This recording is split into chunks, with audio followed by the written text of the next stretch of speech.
Supreme court ने जो कहा कि भाई लाभ का पद किसको समझेंगे, अगर गवर्नमेंट किसी पोस्ट, कोई भी ऐसा पोस्ट है जिसमें गवर्नमेंट अपॉइंटमेंट कर सकती है या फिर उसको टर्मिनेट कर सकती है, तो वो लाभ का पद है। जहां पारिश्रमिक दिया जाता है, वेतन दिया जाता है, वो लाभ का पद है।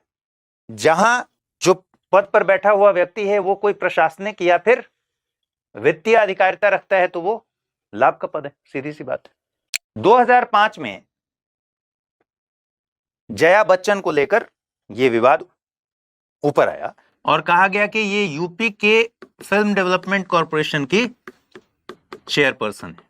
अगर ये यूपी का film development corporation parliament prevention of disqualification act 1959 के तहत इसकी लिस्ट में शामिल होता कि अगर इसका कोई पद धारण करता है तो वो लाभ का पद नहीं समझा जाएगा, तब तो कोई दिक्कत ही नहीं थी, क्योंकि संविधान में लिखा हुआ है कि संसद विधि द्वारा ऐसा कर सकती है। ठीक है, लेकिन ये इसमें शामिल नहीं था, तो हुआ कि भाई ये लाभ का पद है। जया बच्चन ने इस मामले में वो कोर्ट गई और उन्होंने कहा कि मैं किसी भी तरह का पारिश्रमिक नहीं लेती। कोर्ट में मामला चला गया। तभी सुप्रीम कोर्ट ने यह कहा कि भाई लाभ का पद के लिए जरूरी नहीं है कि आप केवल वेतन लेते हो।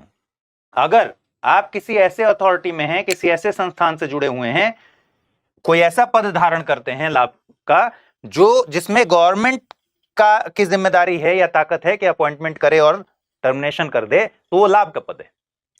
इसके लिए जरूरी नहीं है कि आप वेतन लेते हो। अगर वेतन भी लेते हैं, पारिश्रमिक भी लेते हैं, तो लाभ का पद पक्का है। उसके अलावा कोई प्रशासनिक या वित्तीय पद धारण कर रहे हैं जिसमें प्रशासनिक और वित्तीय शक्ति है, तो वो भी लाभ का पद है।